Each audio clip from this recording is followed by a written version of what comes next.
agradeço as palavras elogiosas do pastor Vanderlei. Ele sempre exagera um pouco, né? Principalmente quando ele diz que ele é muito mais jovem do que eu. Você lembra, pastor Vanderlei? Eu fui colocado ali como líder conselheiro da mocidade e o pastor Vanderlei só era alguns anos mais novo do que eu. Mas é um prazer muito grande estar aqui com os irmãos, né? Eu gostaria até de fazer uma alusão, dizendo que recentemente eu escutei um depoimento gravado há 20 anos atrás de um jogador de futebol chamado Didi. Evidentemente que só o Silvinho Ballerini conhece aqui quem foi o Didi, não é? A não ser os outros assim que cultuam mais, não é? Não vamos exagerar a história do futebol brasileiro, mas o jogador Didi disse o seguinte: 20 anos depois da conquista da Copa do Mundo na Suécia, em 1958, ele falou que o time jogava tão bem, mas tão bem, tão coordenadamente, que durante os 90 minutos nenhum jogador da seleção brasileira se cansava. E o placar era tão, né, dilatado a favor da seleção brasileira, que quando ia se aproximando o final assim do jogo, ele falou: juiz, não acaba o jogo, continua, não, por favor, não acaba, né? Quem sabe, pastor Vanderlei, eu possa receber essa ressonância, né, essa receptividade do coração dos irmãos aqui, e eles falam assim: olha, pastor Custódio, são 23h30, não acaba, continua, né? Mas, irmãos, olha, a par do que pastor Vanderlei tem tão bem ministrado sob a inspiração divina para a edificação das vidas dos irmãos aqui presentes no dia a dia, eu acredito que, ainda assim, o pastor Custódio, que teve a felicidade de estar bem no início desse ministério, junto com o pastor Vanderlei, ainda tem algo para contribuir com a edificação dos irmãos, não é? Abra a palavra de Deus em Marcos, Evangelho de Marcos, capítulo 4. Pastor Vanderlei, me socorre, help me. Será que houve peso demais aqui? Obrigado pela saída, irmão. Deixa aqui na extremidade. Evangelho de Marcos 4:35.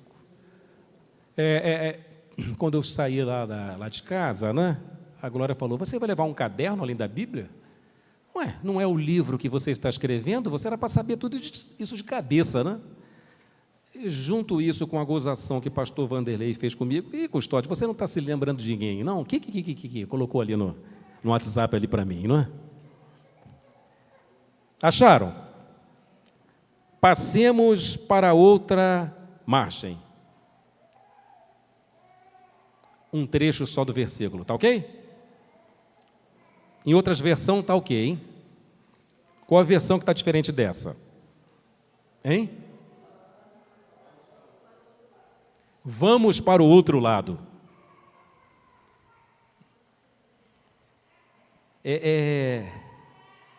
Pai, queremos uma palavra revelada. Queremos um conhecimento revelado, não um conhecimento adquirido. Pedimos porque isto é derramamento de graça, em nome do teu Filho Jesus. Antes de começar, o tema da mensagem: trazer Jesus para o centro do seu coração.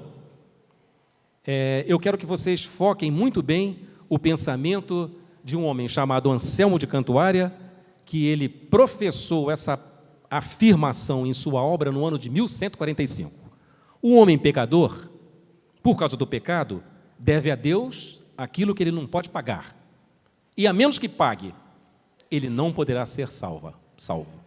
Deram para entender? Estamos aí numa situação sem saída. Por que ele escreveu isso, hein? Porque no ano de 1145, praticamente não havia Bíblia. A liderança da Igreja Romana segurava a palavra de Deus, até porque não tinha meios tecnológicos como a imprensa para fabricar a Bíblia em quantidades consideráveis para ser distribuída em vários idiomas por toda a parte do mundo, como nós temos esse privilégio hoje. Evidentemente que a palavra de Deus sendo escondida,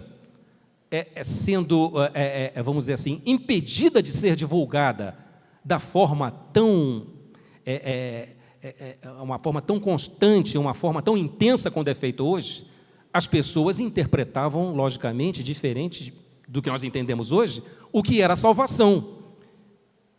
E entendia que para a pessoa ser salva, ela tinha que fazer muitas penitências, para então agradar aquele Deus e ela ter um lugar reservado no céu.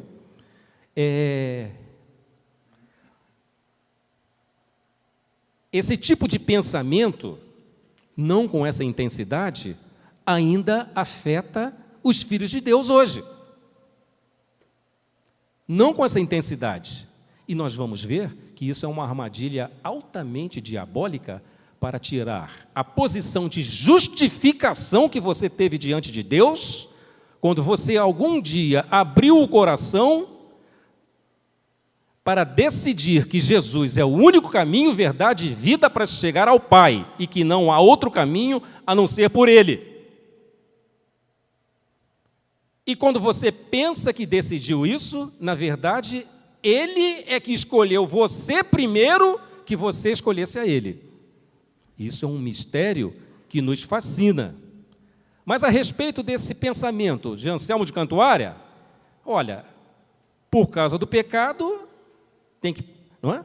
O homem pecador, por causa do pecado, deve a Deus aquilo que não pode pagar. E a menos que pague, não poderá ser salvo. Mas isso acometeu a Paulo também. Miserável homem que sou, quem me livrará do corpo desta morte? Graças a Deus por Jesus Cristo. Todo mundo precisa de um Salvador, não é? Todo mundo precisa de um Salvador. Da compreensão do texto, Jesus tinha acabado de pregar para uma grande multidão, onde ali Ele efetuou a multiplicação dos pães e pregações que libertaram as pessoas, que converteram as pessoas, tirando a distorção do conhecimento equivocado que elas tinham a respeito de Deus. E agora se preparava para uma nova missão, ir para Gadara, terra de gente incrédula. Será que Jesus estava esgotado fisicamente e já sonolento? Porque no trecho aí na frente nós vamos ver que Jesus foi dormir na popa do navio. Não é? Será que ele estava esgotado fisicamente? Nós vemos que o Filho de Deus mesmo declarou que ele não tem onde descansar, ele não para, não é? Eu gostaria que, de acordo com a compreensão do texto, você me dissesse: Jesus falou para os discípulos, eu preciso passar para outra margem do lago? Eu quero que vocês me transportem agora para outra margem do lago? Ele falou isso? Hein? O que ele falou? Passemos, não é? Nós vamos aqui identificar que Jesus não para. Ele quer sempre carregar os seus filhos para que atinjam um outro nível de fé, um outro nível de conhecimento e um outro nível de realizações. Para quem é aquele que estuda física, não é? Os jovens estudantes aqui de 2º grau e os estudantes que nós fomos também, né? Jesus é um vetor, ele tem sempre uma direção, ele tem sempre o sentido e imprime uma força. Jesus aponta sempre para um novo destino e uma nova missão para seus filhos. Com Jesus no centro, não existe o peso da rotina, mas sim novidade de vida com abundância. E nós temos que passar aqui nesta terra e reinarmos, porque está escrito, e você tem que crer nisso. Enquanto eu estava entoando esse cântico aqui, eu fui tomado de uma emoção muito grande, não é? E toda vez que a emoção, a comoção, dominava o coração de Jesus, libertações eram efetuadas, cegos passavam a enxergar, paralíticos andavam, pessoas possessas de espíritos imundos eram libertas, incrédulos passavam a acreditar. Todo o milagre de Jesus foi precedido de uma extrema comoção, um amor extremo por aquele que ele ministrava. Jesus, esse nome maravilhoso que foi entoado aqui no cântico do louvor da nossa igreja junto com toda a congregação. Jesus, repetimos esse nome várias vezes, inimaginável.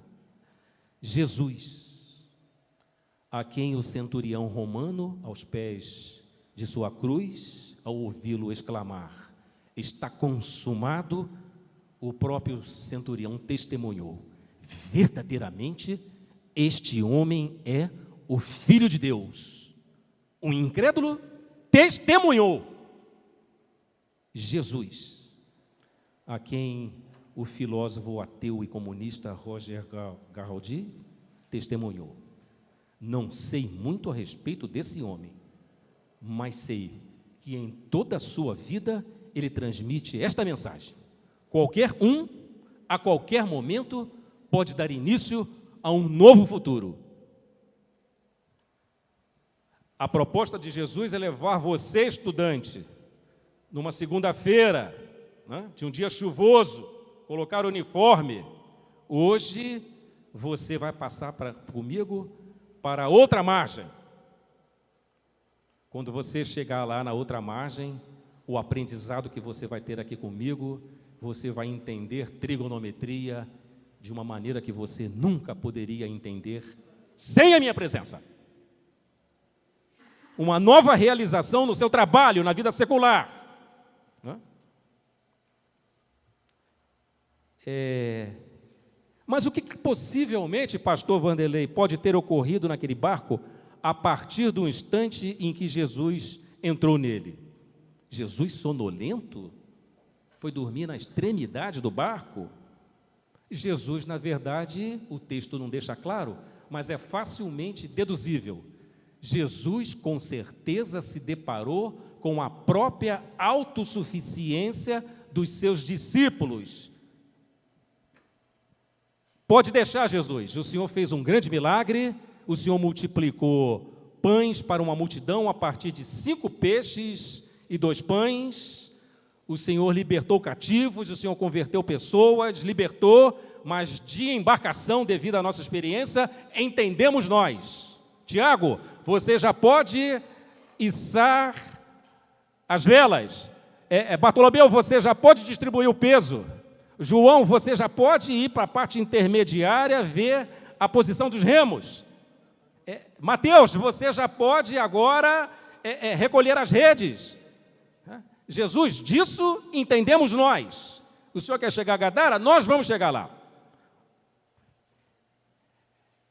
Muitas vezes uma resposta errada que nós damos sem percebermos e que nos acomete de uma paralisia espiritual, onde a fé prometida por Jesus não avança da maneira que Ele promete e da maneira que nós gostaríamos de receber essa promessa confirmada nas nossas vidas. Temos que fazer a nossa parte. A nossa parte é crer. Deus não está interessado em que você seja uma pessoa piegas, choramingona, coitadinho de mim. Ele está interessado unicamente em que você creia.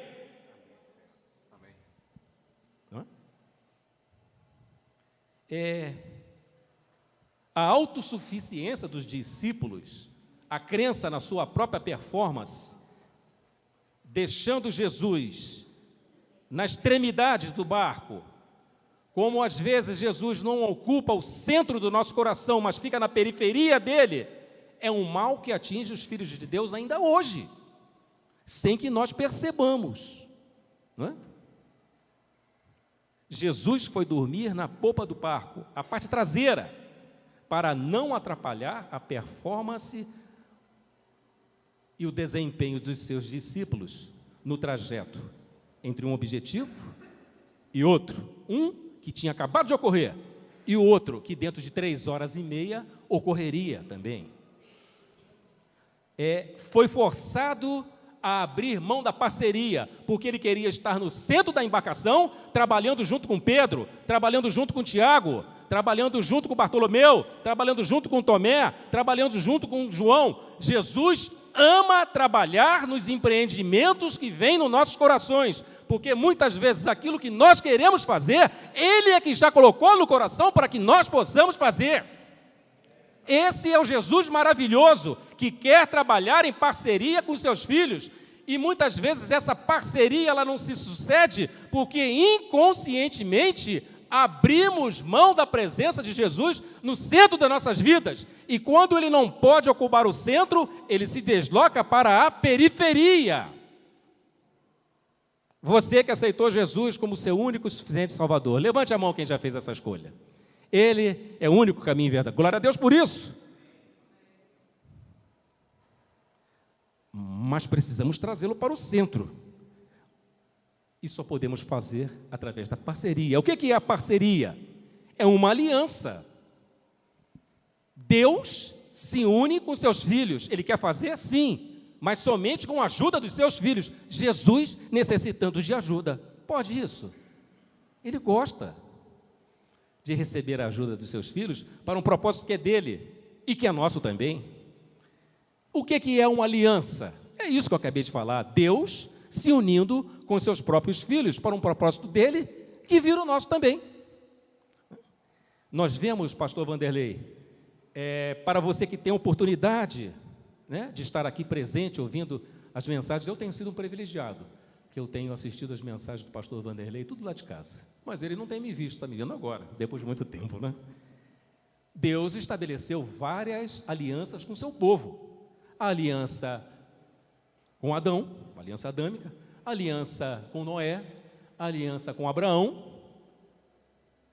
a aliança da velha aliança, a lei, a aliança da graça. Nós vamos focar aqui para o entendimento de você realmente perceber a motivação que você passa a ter com o ensinamento que Cristo traz hoje aqui, se somando aos ensinamentos que tem repassado pelos lábios, pelo coração do pastor Vanderlei.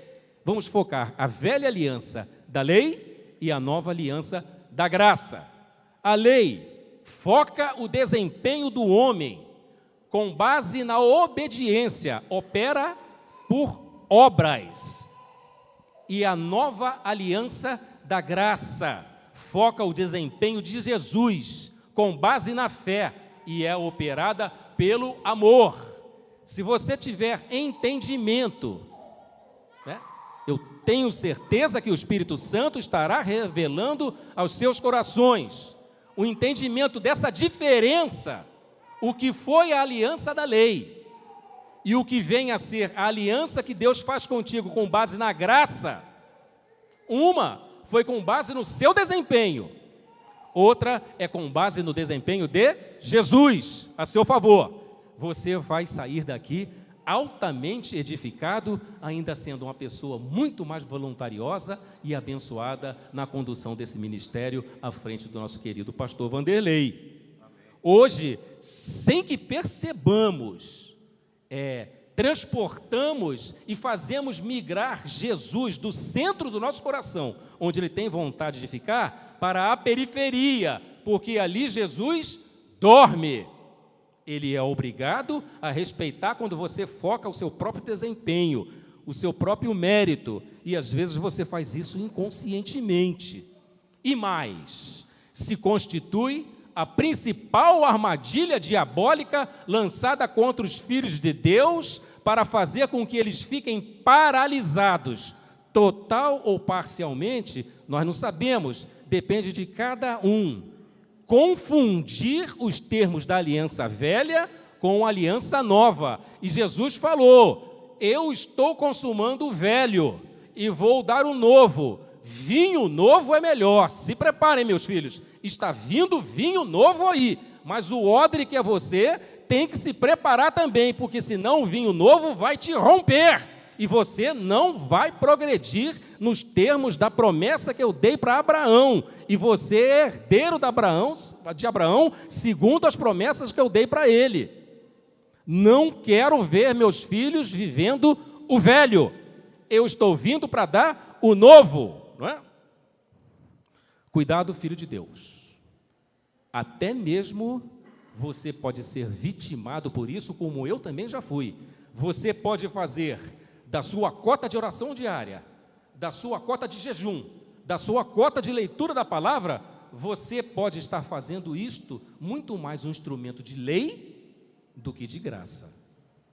E é isso que nós vamos aqui, no caminhar deste discurso, com certeza esclarecer.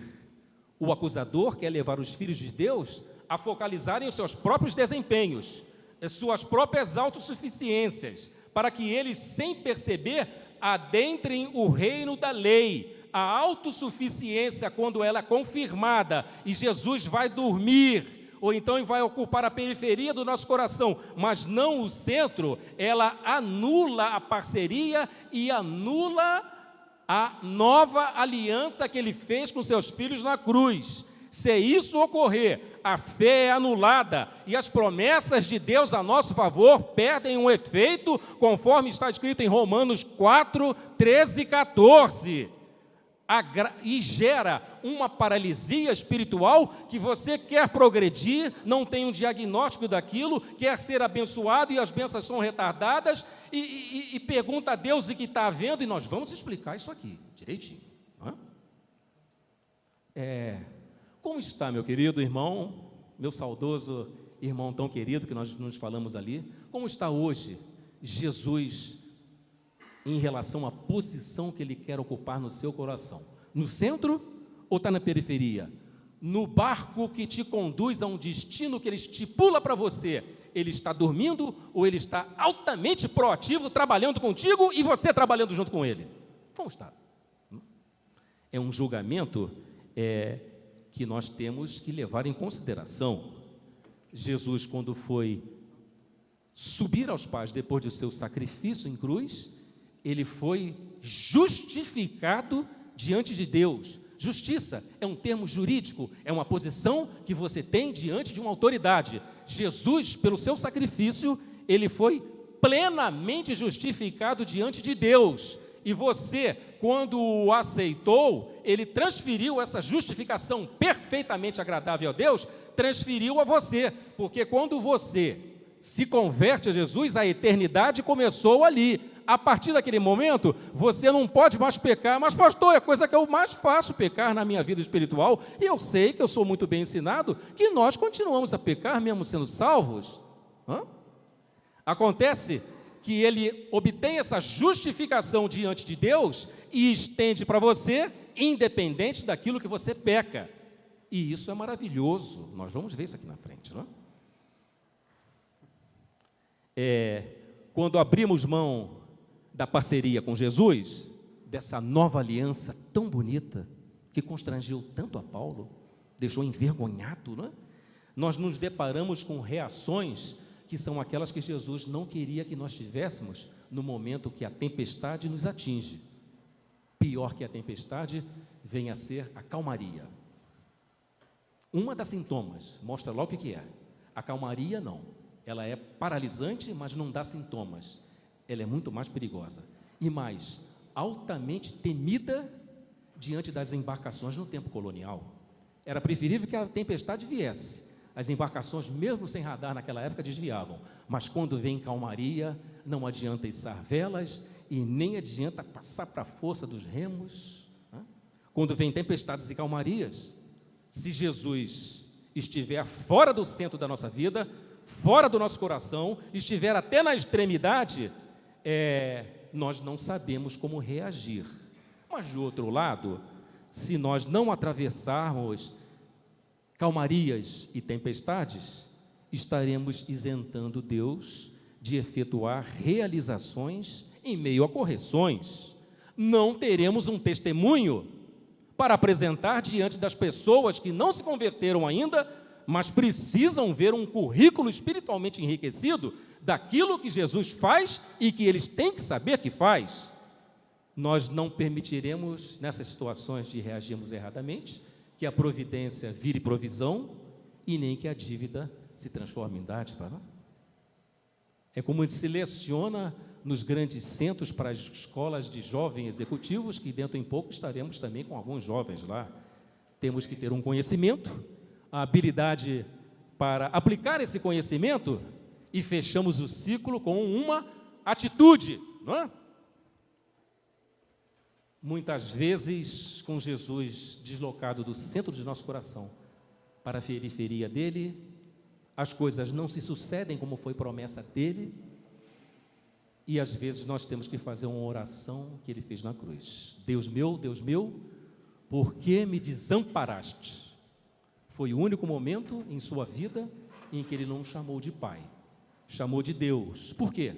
Porque essa dor que nós sentimos mediante um abandono, onde os nossos projetos de vida não deram certo, onde as bênçãos que nós estamos pedindo não estão se sucedendo, não estão sendo derramadas, nós nos sentimos abandonados, esvaziados, é aquele momento que as coisas não vão para frente, elas ficam estagnadas, a conta de nós, não obstante nós estarmos aqui no serviço, na casa de Deus, ouvindo as mensagens, é que vem a verdadeira atitude, não é?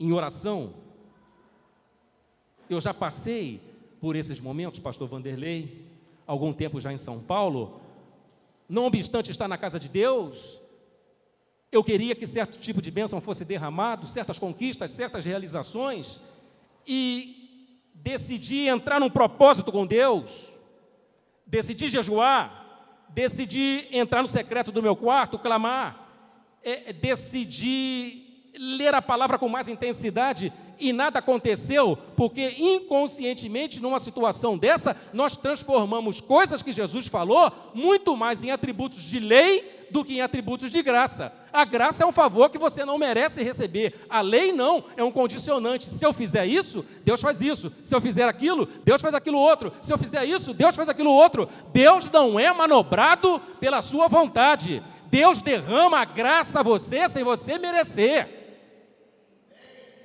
Temos que ter cuidado para não misturarmos lei com graça, graça com lei. Uma Jesus acabou e outra ele deu até que ele venha. Uma é regida por obras, é ser. Outra é regida somente pelo derramamento do poder dele sem que você mereça. Um favor imerecido. Até que tem misericórdia de mim, pecador. E parece que as coisas a partir daí, para que você se assegure de que Cristo sairá da periferia do seu espírito e migre para o centro do seu coração, muitas vezes até você tem que fazer um outro tipo de oração que Jesus fez. Pai, não está dando. Em tuas mãos entrego o meu espírito, para que o poder que ressuscitaria a Jesus, ele reavive você, fazendo morrer áreas no seu coração que estão ocupadas por um ego inflamado, onde a autossuficiência tem um destaque muito grande e ela precisa morrer para que Jesus migre da periferia para o centro do seu coração.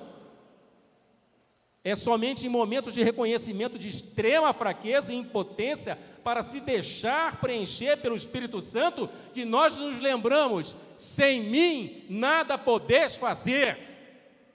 E estamos diante de um Deus que quer abençoar você, estudante, com a multiplicação do seu coeficiente de inteligência, para que você seja uma bênção. Eu mesmo tive compartilhando com o Renan, jovens como o Renan, que já estão fazendo curso superior, outros que estão fazendo segundo grau, outros que estão no antigo primeiro grau, não sei. Deus quer multiplicar a inteligência desses jovens. Aceitem já, no início da base das suas vidas, Jesus no centro de seus corações. Amém. E falei, Renan, Deus prometeu, em meu nome falarão novas línguas. Hoje, um jovem estudante, desde cedo da sua tenra idade, é obrigatório a falar inglês com fluência. Essa é a promessa para o Filho de Deus. E quando não está encontrando o Filho de Deus para derramar essa promessa, ele derrama para filhos que não são de Deus. Estou bravo,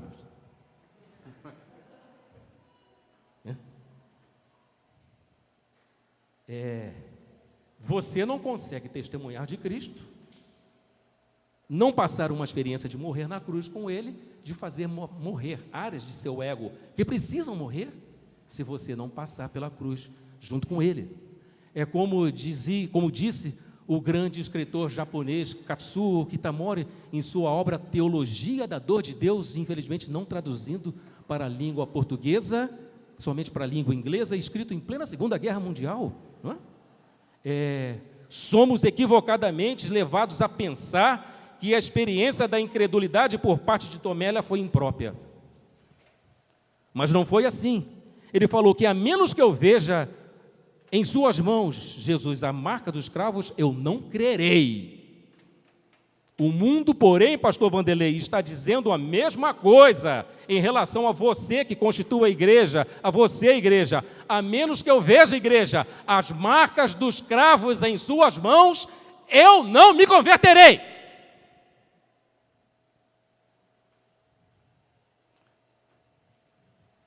Somente os filhos de Deus que morreram com Cristo podem pregar a cruz de Cristo. E sermos levados com Jesus ao centro dos nossos corações para uma vida de desejo de estar junto dele e não uma vida de dever estar junto dele. É diferente, não é?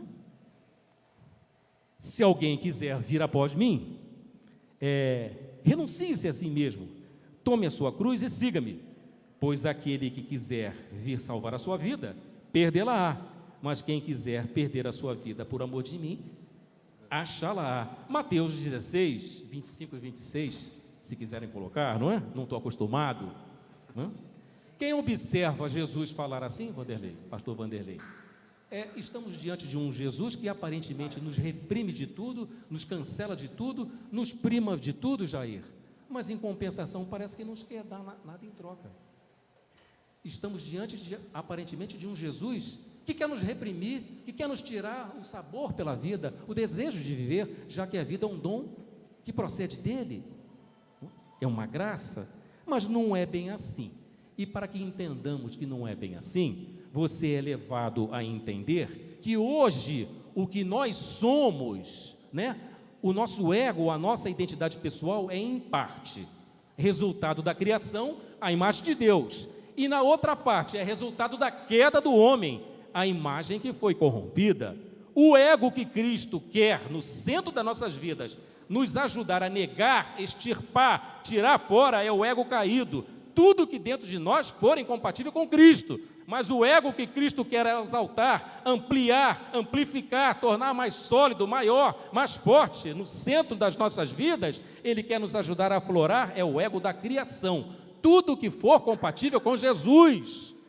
A verdadeira autonegação, fazer morrer parte das nossas vidas, que impedem Jesus de vir para o centro das nossas vidas, não é uma estrada para a nossa autodestruição de jeito nenhum, muito pelo contrário, é uma estrada para a nossa total autodescoberta, plenos, curados, salvos, realizados, libertos, prósperos, vencedores, em nome de Jesus, porque maior é aquele que está no centro das nossas vidas do que aquele que está no mundo enganando os filhos de Deus. Glória a Deus, Senhor.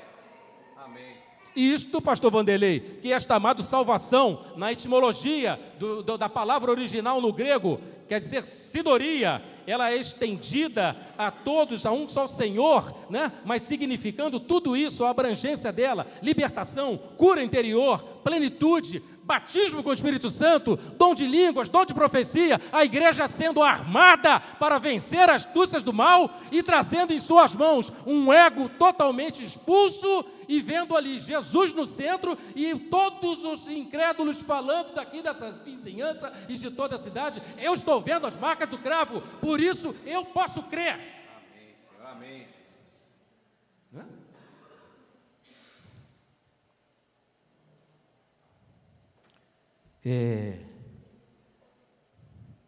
Então, voltando ao texto, por conta de que os discípulos agiram daquela forma ao iniciarem a jornada naquela embarcação, a viagem duraria 3 horas e meia, sairia de uma banda e iria para outra, para a cidade de Gadara. Jesus tinha uma obra lá. Por que eles agiram daquela maneira? Com base na sua autossuficiência, com base no seu próprio desempenho, coisas que instintivamente, inconscientemente, nós fazemos hoje.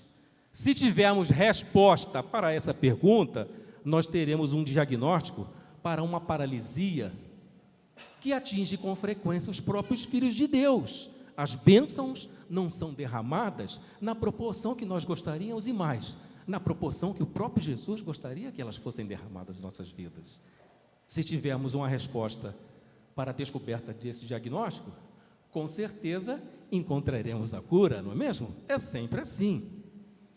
E se você se vê em meio a certos períodos de sequidão, esterilidade espiritual, paralisia, vou dizer aos irmãos, não pensem que orações rebuscadas serão soluções. Da mesma maneira, ficar exposto a pregações inflamadas não serão também, nem busca por libertação, nem cura por interior. Cura interior, eu vou entrar no meu quarto, vou orar, eu vou fazer jejum, eu vou orar a palavra, eu vou ficar de joelho, porque assim, inconscientemente, nós caímos numa armadilha diabólica e queremos manobrar o braço de Deus. Caímos na lei, eu sei, depende de mim, se eu fizer, Deus vai abençoar, e as coisas não acontecem. Cuidado que eu não vim falar heresia aqui não, viu? Tudo vai ter explicação. Já pensou se terminasse agora? O pastor Vanderlei trouxe alguém aí que prega contra o que ele tem falado. Mas não é bem assim, não. Eu estou totalmente alinhado com o Espírito Santo, que tem utilizado de forma plena o pastor dessa igreja, amém, meu amigo. Não? Os filhos de Deus, na verdade, diante de situações que muitas vezes eu caí também, eu testemunho a respeito disso, eles ficam se esforçando para serem Deus, algo que na verdade Deus, através dos seus filhos, do seu filho, os tornou na cruz. Jesus, tem misericórdia de mim. Amém. Querem repetir? Senhor Jesus, tem misericórdia de mim. Tem misericórdia de mim. Vamos então iniciar uma busca na palavra para tentarmos descobrir esse diagnóstico. Vamos encontrar a maneira correta de como Jesus pode e quer sair da periferia do seu espírito e ir para o centro dele. Os discípulos estavam acostumados, pastor Vanderlei, foram ensinados, meus irmãos, não é? Era cultura no meio hebreu, no meio judeu. Eles estavam acostumados a ter que atentar para a obediência aos cumprimentos da aliança antiga. Era a cultura deles. Se nós fizermos isto que Deus ordenou, Ele vai fazer. Mas não é isso que rege o vinho novo que Jesus disse que vinha aí. Não é isso não. A lei alimenta o ego, e o ego inflamado dá origem ao farisaísmo. A classe dos fariseus, depois do segundo exílio na Babilônia, Israel voltou e nunca mais idolatrou. Em compensação, eles criaram uma patrulha ideológica, né? A classe farisaica, para que vigiasse a vida dos fiéis judeus, para que ninguém idolatrasse mais. Isso não aconteceu mais, a idolatria no povo hebreu, até os dias de hoje. Mas, em compensação, eles caíram num estado de arbitrariedade, monitoramento, peso, né? O que vem a ser a lei? A lei nada mais é do que um conjunto dos 10 mandamentos escritos em tábuas de pedra, não é? Impostos aos filhos de Israel, para que, mediante o cumprimento condicionante e irrestrito de cada um deles, deixassem de pecar e assim fossem abençoados. Mas se não fossem abençoados, seriam o quê? Amaldiçoados. A lei é uma condicionante, é um se eu fizer. E as pregações que eram compartilhadas pela lei eram pregações pesadas, né? O povo estava ali por dever, por obrigação, todo mundo viajava, era que nem pastor Custódio, que às vezes, diante de uma pregação assim, estava doido que ela terminasse para ver os gols fantásticos quando chegasse em casa, não é? Não era uma pregação revelada, é aquela que passa 100 anos na sua vida e você ainda se lembra daquilo que foi falado. É diferente, né? Antes de mais nada, eu quero esclarecer algo muito importante aqui para todos aqui presentes, que Deus não queria dar a lei para o seu povo, não. Quando Ele falou para Moisés ir a Faraó, Ele não falou, liberta meu povo para ir para a terra prometida. Não falou isso. Ele falou, liberta meu povo para que eles possam me adorar no deserto. É diferente. Liberta meu povo para que eles possam me adorar no deserto. E isso aconteceu. O povo foi levado para o deserto. Mas ali, quando ele falou para Moisés, coloca toda a congregação, que eu vou manifestar ao coração de cada um da congregação, dos 3 milhões de israelitas que estão ali presentes. Eu vou me manifestar. E quando viram aquela demonstração de raios, poder, não é? Santidade, ele falou, não, Moisés. Tudo que ele falar fala contigo e nós obedeceremos. E no hebraico antigo dá para perceber a força com que eles falaram isso, né? A intolerância. Não, fala ele contigo, Moisés. Conosco não precisa. O que ele fala contigo, nós obedeceremos. Isso daí foi uma espécie de arrogância. Então Deus foi obrigado a dar a lei. Ele não mudou, mas que eles tivessem consciência do pecado, era para dar um conjunto de leis. Da mesma maneira, você não sabe se está a 100 quilômetros errados numa estrada, se não tiver sinalização, que ali tem que ser no máximo 80 quilômetros, não é? Aquele furacão que aconteceu em Jerusalém, que ele falou para os discípulos, Jesus, olha, permaneçam em Jerusalém, até que do alto sejais revestidos de poder. Deus já queria fazer aquilo com os corações de cada um da tribo dos israelitas. E não pôde fazer, deu a lei. Vamos ver como a lei é pesada, vamos? Deuteronômio 28, de 1 a 14 são bênçãos, de 15 a 68 são maldições. Vamos ver? Tem gente pregando isso como se nós estivéssemos ainda vivendo no Velho Testamento. Não estamos. Nós vamos entender por quê. Eu não vou ler tudo dos maldições, não, senão vou ficar aqui até 23h30, a não ser que vocês falem. Não acaba, pastor, não acaba. Vamos até 3h30 da manhã. Olha aí, ó. Posso falar? E será que se ouvides a voz do Senhor teu Deus, tendo cuidado de guardar todos os teus mandamentos, olha aí. Já viu aí o ser? Alguém já viu a conjunção ser aí, condicionante? Hein? Se ouvides a voz do Senhor teu Deus, tendo cuidado de guardar todos os seus mandamentos que eu te ordeno, o Senhor teu Deus te exaltará sobre todas as nações da terra. Oh, que maravilha! E todas essas bênçãos virão sobre ti e te alcançarão quando os ouvides a voz do Senhor teu Deus. Bendito serás na cidade, tu na cidade, bendito serás no campo. Oh, glória a Deus! Bendito o fruto do teu ventre, o fruto da tua terra, e o fruto dos animais, e a criação das tuas vacas, os rebanhos da tua... Oh, meu Deus, que coisa maravilhosa! Bendito o teu cesto e a tua amassadeira. Oh, bendito serás ao entrares e bendito serás ao sair. Meu Deus do céu, Daniel, que coisa bonita! O Senhor entregará os teus inimigos que lhes levantarem contra ti, feridos diante de ti, um caminho sairão contra ti, mas por 7. Oh, que coisa bendita! O Senhor mandará que a bênção esteja contida dos teus celeiros, e tudo que puseres a tua mão te abençoará na terra, se te der ao Senhor teu Deus. Oh, que coisa maravilhosa! O Senhor te confirmará por todo o povo, por povo santo, como se tem jurado, quando guardares os mandamentos do Senhor. Oh, que coisa bonita! E todos os povos da terra virão que é chamados pelo nome do Senhor, temor de ti. Bonitos demais. E o Senhor te fará abundar de bens no fruto do teu ventre, no fruto dos teus animais e do fruto da tua terra, sobre a terra que o Senhor jurou a teus pais te dar. Maravilhoso, né? Maravilhoso, André. O Senhor te abrirá o teu bom tesouro, o céu, para dar chuva à tua terra, no teu tempo para abençoar toda a obra das tuas mãos, e emprestará muita gente, porém não tomarás emprestado. Oh, glória a Deus, né? Oh, glória a Deus. E o Senhor te porá por cabeça e não por cauda, e só estarás em cima e não debaixo, quando obedecer os mandamentos do Senhor teu Deus, que hoje te ordeno para os guardar, e não te... Só coisa maravilhosa. Oh, que Deus maravilhoso. Agora, vamos ver o que ele falou, se não cumprir? Não dá para falar tudo. Do 15 ao 68 não dá para falar tudo. Será, porém, que olha o se novamente aí. Tudo focado no desempenho do homem. Deus falou, depende de vocês, não depende de mim.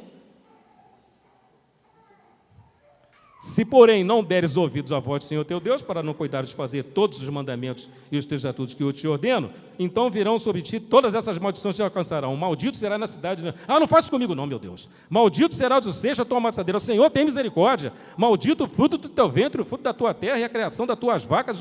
Pai amado, não faz isso comigo não. Maldito serás ao entrar e maldito serás ao sair. Meu Deus do céu, o Senhor mandará sobre ti a maldição, a turbação, a perdição. Então, meu Pai do céu, não faz assim comigo não. Vamos falar para o 27, que é muita maldição. O Senhor te ferirá com úlceras do Egito, com hemorroidas. Senhor, meu Deus, não faz isso comigo não, Paizinho. E com sarna, coceira, de que não poderá curar-te, Senhor, nem médico. Pula aí para o 31, que é muita. O teu boi será morto, os teus olhos, porém, dele não comerás, e o teu jumento será roubado diante do Senhor Jesus. Não rouba meu carro, não. Pula aí para o 34 aí, serás e ficarás aterrado. pelo que verás com os teus olhos. Pai amado, não faz isso comigo não, paizinho. O Senhor, vamos pular agora para o 36, o Senhor te levará a ti e a teu rei que tiveres posto. Não, o presidente da república pode levar uma gente que não conheceste, nem os teus pais, e ali se verão, paizinho, não faz comigo não. Vamos pular para o 41, filhos e filhas gerarás, porém não serão para ti, porque irão para cativeiro. Jesus, não, pai amado, não faz isso comigo não. Vamos, Yara, meu Deus, e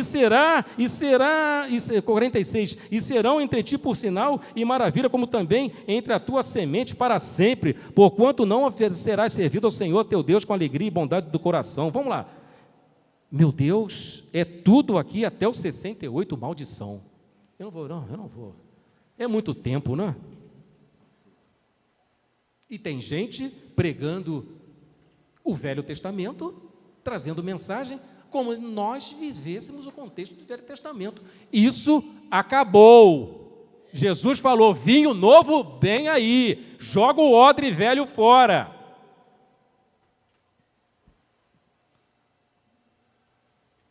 Será que eu estou falando heresia aqui, pastor? Não é? Deuteronômio, não é? Deutério, né? Esse prefixo é uma coisa pesada, né? Para o estudante de química aí, né? Uma variação do hidrogênio encontrado lá no fundo dos oceanos para fazer a fissão nuclear, não é?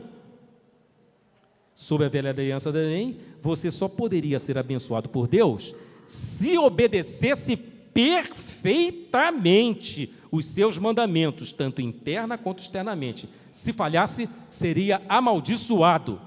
Agora eu pergunto, meus irmãos, vamos entender, né? Qual é que dos filhos de Deus consegue cumprir tudo isso com perfeição? Amarás o Senhor teu Deus de todo o coração, de tudo isso. Alguém consegue isso com plenitude, irmãos? Não é? Vamos até deixar de lado assim, não cobiçarás a mulher. Irmãos, alguém consegue isso de coração? A lei tinha que ser cumprida interna e externamente. E esse pastor vai fundo demais, não é? Pastor Vanderlei, quem é que você, pastor Custódio, traz aqui? Né? Eu tinha um chefe, pastor Vanderlei, que era assim, ó, fez 99, não fez 100, você será lembrado pelo um que deixou de fazer, e os outros 99, pelo amor de Deus, assim quem é que vai fazer? Mas Deus era assim, sabia? Na lei. Abra aí, Tiago 2:10, é um Deus que não fez 99, não fez 100, na lei, fez 99, não fez 100, está certo? Pois qualquer que guardar toda a lei, mas tropeçar em um só ponto, torna-se culpado de todos. Então não adianta nada. Meu Deus, será que eu vou chegar a 11h30? Vou correr, hein? Mas mesmo diante dessa impossibilidade, pastor Vanderlei, nosso Deus, mesmo no Velho Testamento, é um Deus tão misericordioso, já era tão cheio de graça, que Ele propunha 2 saídas para que você fosse o quê? Perdoado. Para que Ele tirasse aquela alcunha de fez 99 e não fez 100, ô Sandra, e não fosse lembrado pelo um que fosse fazer e por isso fosse castigado, Ele propunha 2 saídas. Uma era o dia da expiação. Não vou falar muito não no livro de Levítico, que é muito complexo, né? É muito complexo, é muito grande, né? O dia da expiação, no dia 10 do 7º mês, lá em Levítico. Não dá para falar, né?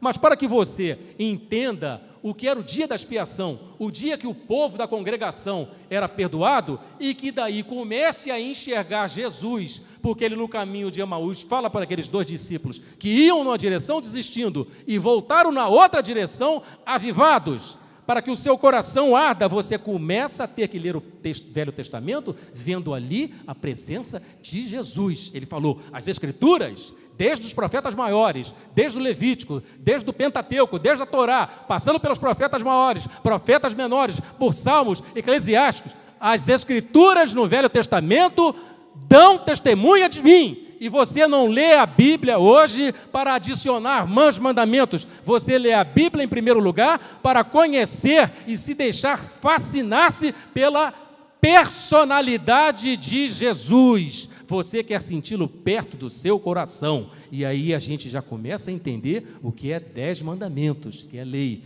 E já começamos a entender perfeitamente o que vem a ser graça, derramamento de poder que você não merece receber, mas Ele dá Para que você possa entender isso, nós vamos correr, né? Temos que entender o que vem a ser a Arca da Antiga Aliança, em termos bem resumidos, né?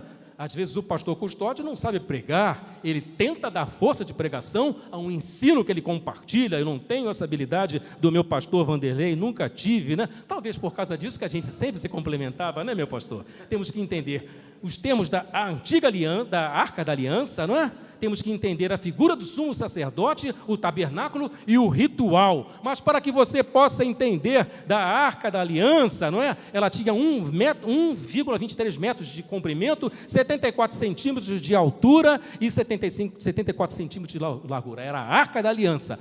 Deus com o povo e o povo com Deus. Ela era feita de madeira de acácia, forrada por dentro e por fora, na tampa somente, com ouro puro. Nós vamos entender esse significado e vamos ver Jesus chegando aí, você vai ficar maravilhoso sim. E tinha uma tampa que era o propiciatório, feito de ouro inteiriço, sem madeira de acácia por dentro, e em cima dele, numa só peça, tinha os 2 querubins com as asas estendidas de frente um para o outro, e vamos entender esse significado. Dentro da arca, o que tinha dentro da arca? Tinha as pedras, 2 pedras dos 10 mandamentos, tinha a vara de Arão e tinha um pote de ouro com um maná de ouro dentro. Cada um dos 3 tinha um significado dos 3 pecados básicos dos filhos de Israel. Todos os outros pecados que eles cometiam derivavam desses 3.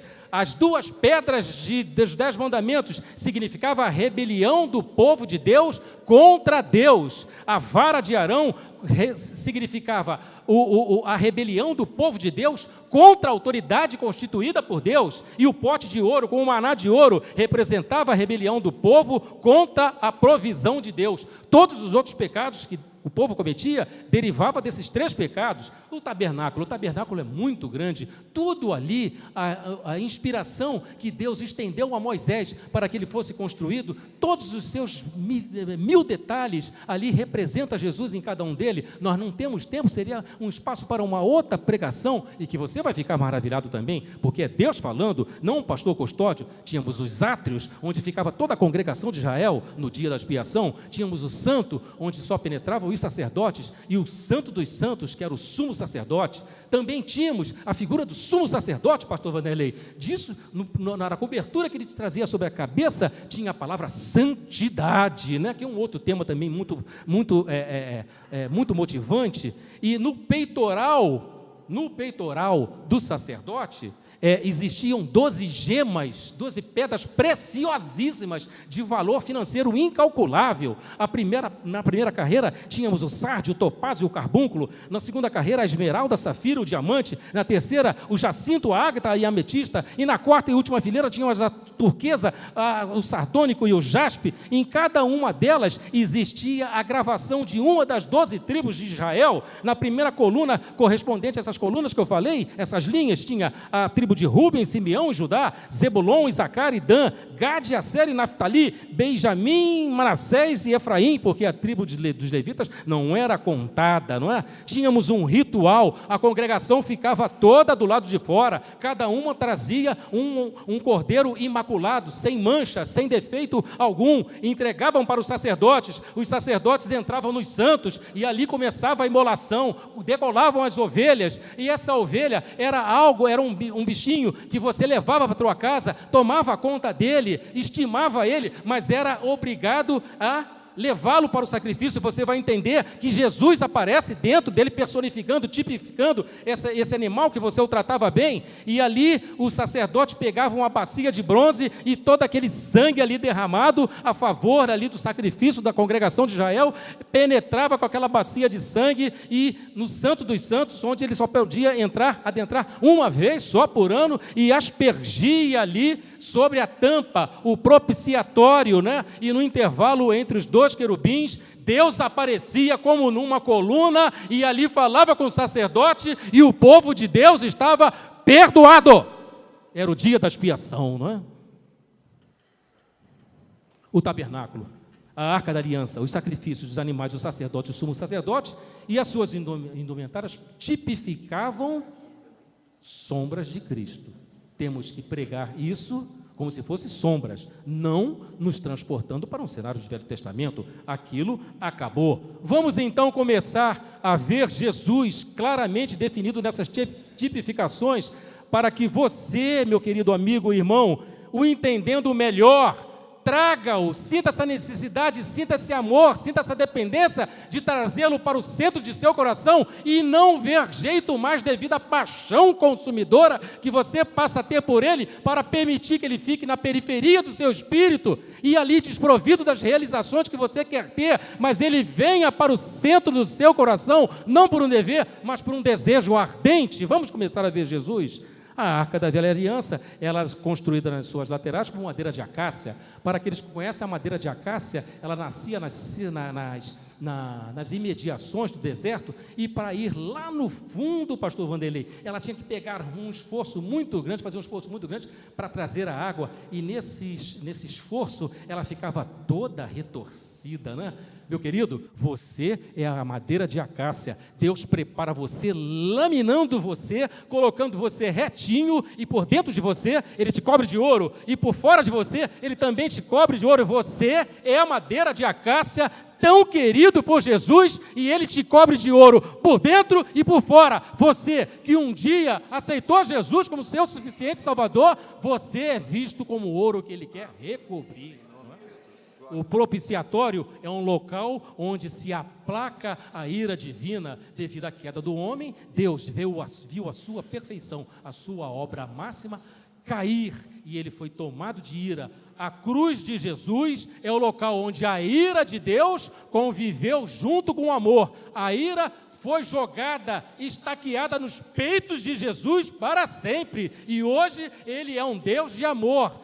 Da mesma maneira que Deus não mais olhava para os pecados de seu povo, quando o sangue era aspergido, Ele olhava para o sangue, não mais para o pecado de seu povo. Jesus é o propiciatório, onde Deus não olha mais para os seus pecados. Em vez disso, Ele vê o sangue do seu Filho, e disso você tem que tomar posse.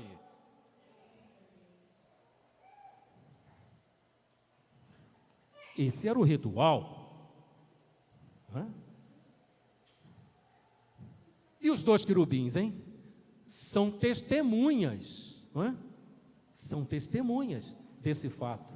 Vamos ver os dois querubins na graça, confirmando isso, que quando o sangue era aspergido, aquele poder que ressuscitaria Jesus faz você reavivar-se, matando o seu ego, fazendo morrer o seu ego, que impede Jesus de ir para o centro do seu coração. E isso é um ritual santo que é personificado, visto, testemunhado pelos dois querubins, não é mesmo? Olha aí, João 20:12. E viu dois anjos, vestidos de branco, assentados onde estiver o corpo de Jesus, uma à cabeceira e outra a seus pés, pastor Vanderlei. Testemunhas vivas de que aquele poder que ressuscita a Jesus quer reavivar a você. E o sacerdote, hein? É muita riqueza. Eu só separei algumas, viu? Senão daqui a pouco, o pastor Custódio, são 23h30, não termina. O sumo sacerdote tinha aquele peitoral com as 12 gemas de valor preciosíssimo escrito aqui. Em cada uma dessas gemas tinha o nome de uma das tribos de Israel, das 12 tribos de Israel. Meu querido, quando você nasceu de novo, o sumo sacerdote, que está agora assentado à direita de Deus, está sentado à direita de Deus, ele tem no peitoral dele aqui milhões e milhões e milhões e milhões e milhões de pedras preciosas de valor incalculável. O seu nome, quando você aceitou Jesus, o seu nome que você vai receber na eternidade nos céus, que começou quando você o aceitou, esse nome que já existe, o seu nome, Daniel, já está lá, o seu nome, Silvinho, já está lá, o seu nome, Yara, já está lá, o seu nome, Jairzinho, já está lá, pastor Vanderlei, pastor Eluíde, Luciene, André e todos os outros irmãos que estão aqui presentes, que aceitaram Jesus, o seu nome já está gravado num desses milhões de pedras, de gemas preciosas, de valor incontável, de valor inimaginável, já está bem perto do coração do seu Salvador, que vive, a respeito do qual João, na ilha de Patmos, quando teve uma revelação dos tempos que deveriam vir, ele foi projetado ao futuro e viu você lá, gente de toda tribo, raça, língua e nação. Ele viu um que não podia fitar, que ele estava parecido como na transfiguração diante de João, Tiago e de Pedro. Ele estava transfigurante, viu apenas os pés que pareciam como latão reluzente e deve ter dado uma olhada naquele peitoral onde guarda o teu nome bem juntinho ao coração dele, e ele não vai te perder. Engraçado, pastor Vanderlei, é que dentro do tabernáculo feito por mãos humanas, onde estava a arca, ali no Santo dos Santos, não existia cadeira. Não tinha cadeira ali dentro. O sacerdote só podia entrar uma vez por ano, tinha que ficar de pé e com a corda aqui puxando ele. Se ele sentisse alguma coisa, tamanha na glória de Deus, quando aparecia, quando o sangue era aspergido, no meio dos querubins, não é? Não existia cadeira, só existia o castiçal, as mesas do pão da apropriação e o altar de incenso. Não existia cadeira, meu querido, mas no Santo dos Santos, no tabernáculo feito por Deus, que dura para a eternidade, está escrito que o seu Salvador e nosso Senhor Jesus Cristo, ele está sentado no grande trono, nessa cadeira se chama o grande trono branco, e ali traz no seu peitoral uma das pedras, dos milhões de pedras que efervescem no peito dele, que tremulam. Ele já está ali sentado, não numa cadeira, mas no grande trono branco, e ainda intercede pela sua vida, como está escrito na primeira epístola de João, no capítulo 2, versículo 1, 2, não é uma carta aí feita para a igreja, era feita uma carta para os gnosticistas, que estavam infiltrando a igreja no primeiro século, com um pensamento teosófico, filosófico, que ensinavam que não existia pecado, que o pecado era uma coisa relativa, que Jesus não era muito bem o Filho de Deus, e João, cheio de amor, vai endossar essas pessoas, não é? Meus filhinhos, até eu chamo de filhinhos, e essas coisas vos escrevo para que não pequeis. Se porém alguém pecar, temos um advogado para com o Pai, Jesus Cristo, o justo. Ele é a propiciação, não é? Sobre ele foi jogado todos os nossos pecados, não é? Não somente pelos nossos, mas também pelos pecados de todo o mundo.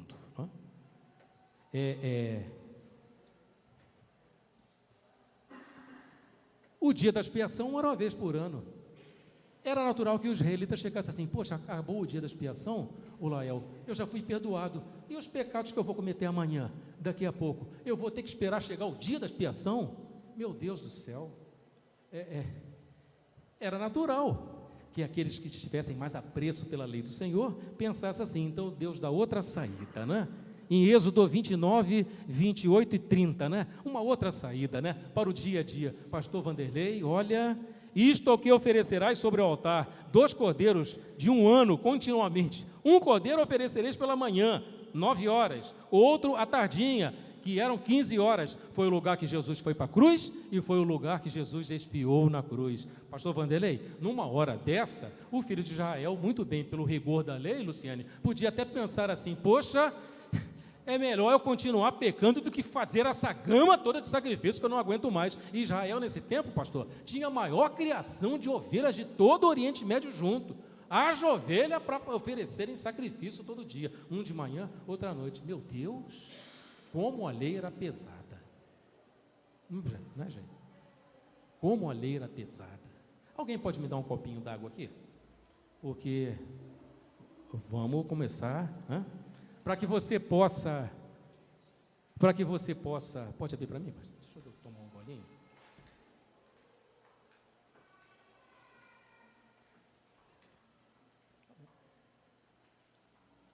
Mas para que você possa continuar a ver Jesus chegando, você tem que entender que existia 5 tipos de oferta: oferta queimada, oferta pacífica, de manjares, pelo pecado e pela culpa. Vamos focalizar a oferta queimada e a oferta pelo pecado. Na oferta queimada, você trazia um cordeiro sem mácula para o sacerdote assistia, não olhava para o pecador israelita, não é? E no momento que o cordeiro estava sendo imolado, o sangue caía, ele impunha, o israelita pecador impunha as mãos sobre o cordeiro, de modo que os pecados do israelita passavam todos para o cordeiro sem mácula. Da mesma maneira, na oferta pelo pecado, numa contramão, não é? A pureza do cordeiro passava para o israelita. Numa, ele estava perdoado, e na outra, ele estava justificado.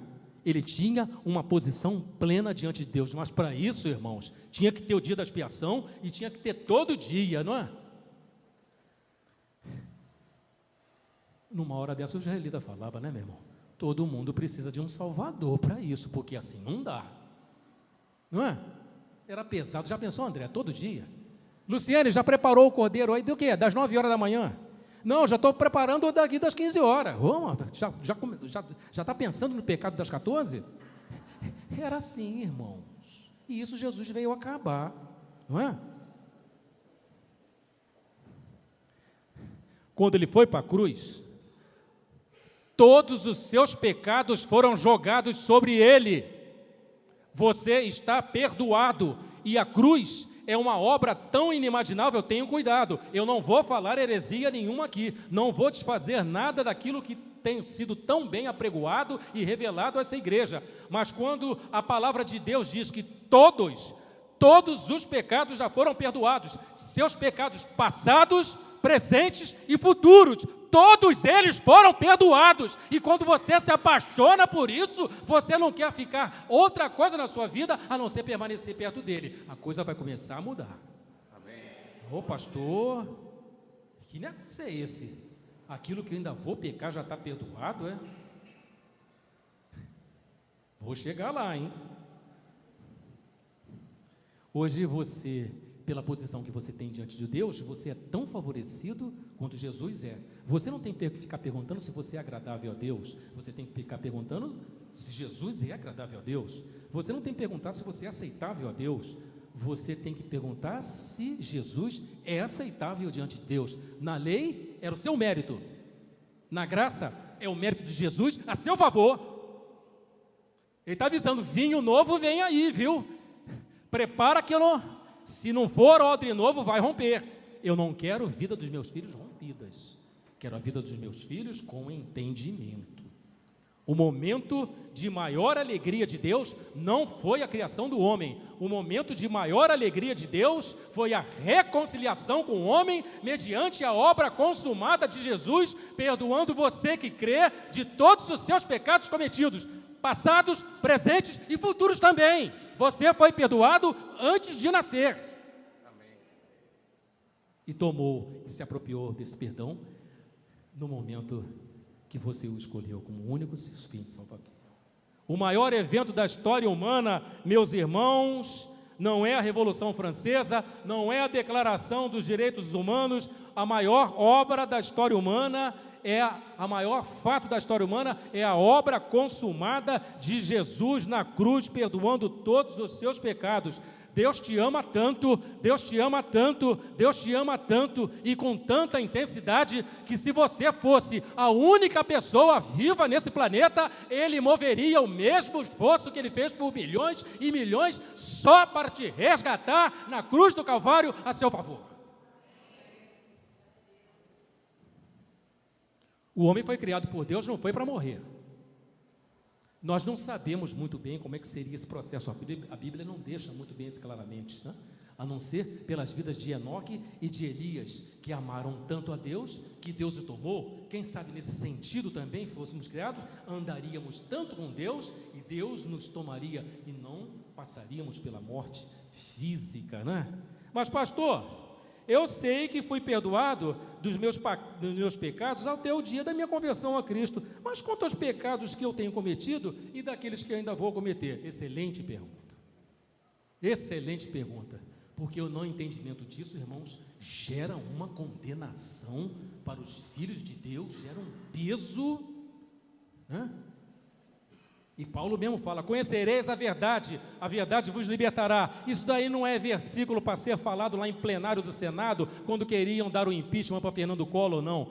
A graça e a verdade é um só, é Jesus Cristo. A graça não é um ensinamento, a graça não é uma doutrina, a graça é Jesus. a graça que é Jesus e que é a verdade, são palavras sinônimas, esta vos libertará de todo o ensinamento do evangelho equivocadamente pregado e vai levar a todos, não um evangelho de prosperidade, não existe evangelho de prosperidade, existe o evangelho do Senhor Jesus Cristo, as boas novas. Eu vou tirar o peso dos meus filhos e toda a distorção que eles têm a respeito da verdadeira identidade que eles têm em Deus e da identidade de Deus para eles.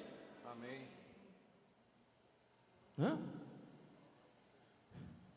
Meu querido, fique bem claro, nós somos assim muito ocidentalizados, apesar de nascermos na América do Sul, não é? Temos a mente, somos levados pelo nosso ensino altamente clássico a sermos muito racionais, não é? Mas o contexto do Evangelho, da Palavra de Deus, nasceu num contexto de Oriente Médio, não é? Não existe perdão sem que haja um sacrifício e de sangue. O povo hebreu era o único que não fazia sacrifícios com pessoas, levava o animal, não é?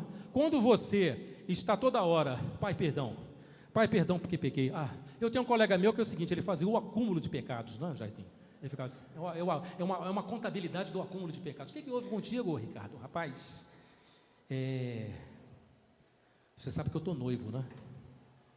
Tinha que pregar domingo na igreja, que o pastor pediu para dar uma ajuda ali nos adolescentes, e a vizinha lá, ela me chamou, sabe como é que é, né? A carne é fraca, aconteceu. E o que houve agora? Olha, hoje é sexta-feira, quando chegar lá para terça-feira, eu vou dar um tempo, e lá na terça-feira eu vou pedir perdão ao meu Senhor. Sabe? Você como é que está hoje? Olha, eu pequei de manhã. Eu participei de uma igreja que tinha um irmão, rapaz, que toda vez que no culto de oração, qual é o seu pedido de oração, meu irmão? Eu quero que orem pela minha vida espiritual. Eu chegava na outra quarta-feira, olha, o seu pedido de oração, eu quero que orem pela minha vida espiritual. O que está acontecendo, irmão? Não? Quando você fica consciente da confissão dos seus pecados, a realidade do pecado se torna uma prática na sua vida e você se sente condenado. Meu querido, quando você tiver a ciência de que Deus perdoou todos os seus pecados passados, presentes e futuros, a graça vai ser derramada sobre sua vida, e a graça não é uma licenciosidade para que você peque. A graça é o poder, o favor imerecido que é derramado sobre sua vida para que você progressivamente deixe de pecar, para que você seja santificado. E isso é um outro estudo que futuramente a gente compartilha, né? Se é que pastor Vanderlei já não vai compartilhar na minha frente, né? Pastor, se é assim, então eu vou sair pecando a rodos por aí. Meu querido, se você falar isso, uma base muito improvável, você talvez não seja salvo, não é? Mas acontece, não é, que Paulo tinha essa preocupação também lá na igreja de Corinto, né? Ouvia falar de casos lá num resíduo, não é, do homem anterior, numa sociedade grega, helênica, né? De ter gente dentro da igreja convertido a Cristo, mas ainda tinha no início da fé incesto com sua filha ali, não é? E Paulo chamava eles de filhos, né? A única coisa que Paulo não tolerava era a mistura de graça com lei. E ele responde, peraí, a graça não é uma licenciosidade para pecar, é um poder derramado que você não merece receber para que você deixe progressivamente de pecar, não esteja mais submisso àquelas tentações, não é? Nas suas respectivas áreas, eu não vou aqui numerar, todos sabem, para que você seja aqui aperfeiçoado. E ele, Paulo, preocupadamente falava: vós, irmãos, fostes chamados para a liberdade, não useis, porém, a liberdade para dar ocasião à carne, mas servir-vos um ao outro com extremo amor. E esse evangelho é uma coisa tão poderosa, é uma coisa tão inimaginável, é uma coisa assim tão repleta de amor, que você não consegue conceber que isso deixou Paulo constrangido, não é? E Paulo mandava as exortações às igrejas, como manda para outras igrejas hoje, através dos seus pastores, né? Mas creio que assim como a serpente enganou a Eva com a sua astúcia, vos corrompa também o vosso entendimento e vos afaste da simplicidade que há em Cristo Jesus, não é? Ele avisou, vinho novo vem aí, vamos mudar os odres, não é? Vinho novo vem aí, isso que é a verdadeira salvação. Vamos ver rapidamente como é que Paulo, Davi, 1000 anos antes de Jesus, pastor, João e Pedro tiraram Jesus da periferia dos seus corações e finalmente o colocaram no centro dos seus corações. Eu vou andar rápido que quero terminar, senão daqui a pouco vai ter o efeito Didi, não é? A Cláudia, o Silvinho, o Daniel e a Sandra, pastor Vanderlei e alguns outros irmãos aqui, a Ara, não, pastor, continua, manda os outros embora e continua a mensagem, né? Vai até 1h30 da manhã, né? Nós temos que definir o que é paixão, né? Para começarmos a entender Jesus, né? E vemos o novo que ele veio trazer, né? E Paulo, tomado por esse espírito, Lael, ele comunicava às igrejas, na Bíblia parafraseada em Efésios, oro para que vocês, filhos de Deus, meus irmãos na fé, compreendam como são vastos os recursos que o Espírito Santo no coração de vocês coloca à vossa disposição. Não é? Vamos ver como é que isso... O Silvinho, quando tinha 21 anos, e viu a jovem bonita e atraente Cláudia, hoje continua sendo muito bonita, né? Com 14 anos, com aquele uniforme da escola, o Silvinho foi tomado de uma visão impactante, se apaixonou. Pastor Vanderlei, o jovem Vanderlei, quando aos seus 23 anos ele viu não vou fazer comparação de idades aqui, não vou começar a citar a idade não, senão daqui a pouco o pessoal vai sair a conta, né?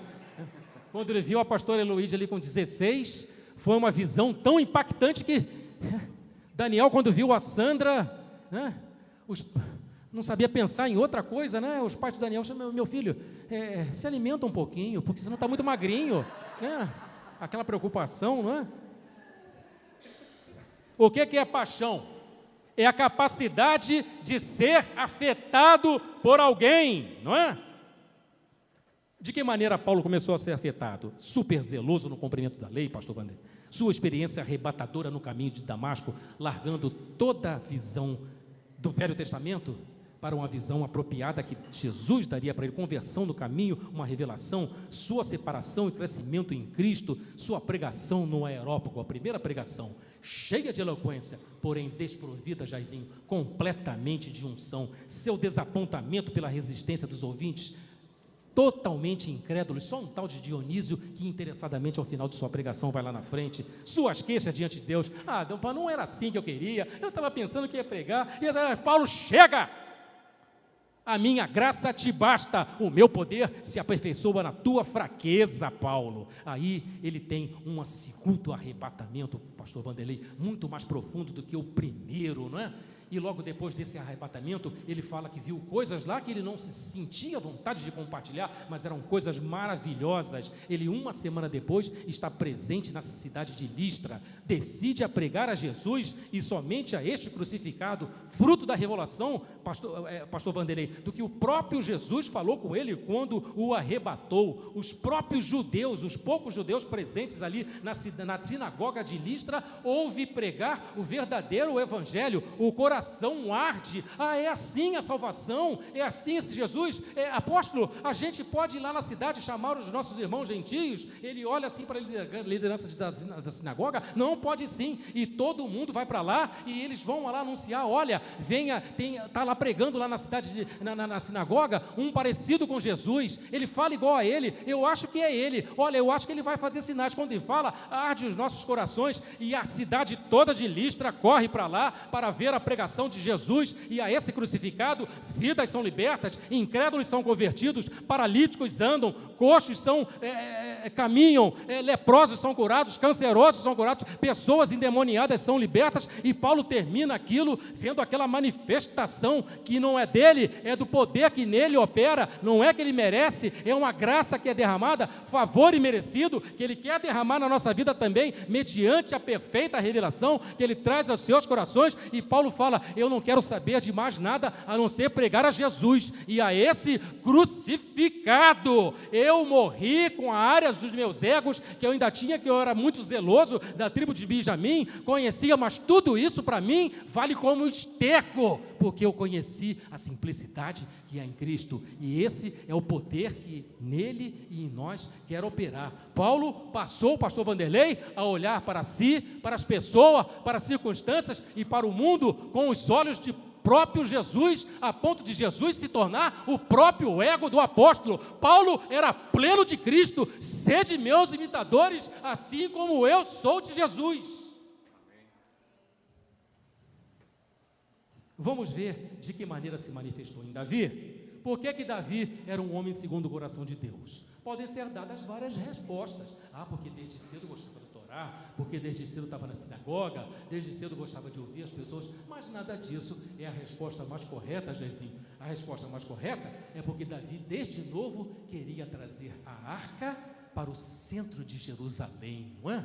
Isso é uma história muito bonita. Não vamos entrar em Obed-Edom, que a arca ficou lá, que virou, que fulminou um dos levitas. Não vamos, isso é outro estudo, né? Mas quando ele finalmente conquista, ele vira rei, conquista Jerusalém, ele traz a arca para dentro de Jerusalém. Traga a arca da aliança para o centro das suas vidas, meus irmãos. Fale a linguagem do céu.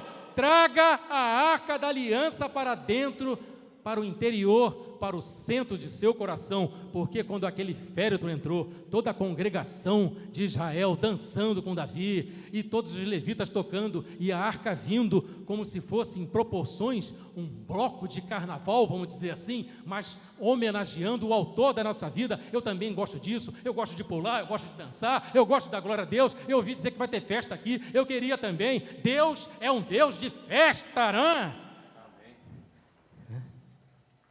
E o que aconteceu? Quando a arca entrou dentro, no centro de Jerusalém, Israel experimentou o maior avivamento. Era festa, era adoração, era sacrifício, era louvor, era cântico, era tudo na presença alegre do Senhor, durante uma vez por semana, durante toda a semana, durante todo o mês, durante todo o ano, durante 36 anos, durante todo o reinado de Davi. Israel foi a nação mais próspera do Oriente Médio, a ponto de todas as outras nações quererem conhecer aquele Deus invisível. Eles não concebiam que o Deus deles tinha que ser materializado numa estátua. Vamos lá conhecer o Deus dos hebreus, porque os deuses dos hebreus, ele tem um nome, Yahvé, eu sou, mas ele não tem imagem, nós não podemos ver. Vamos lá participar dessa adoração e vamos pagar tributo a Davi, vamos pagar nosso tributo a Israel. Foi a nação mais próspera no Oriente Médio.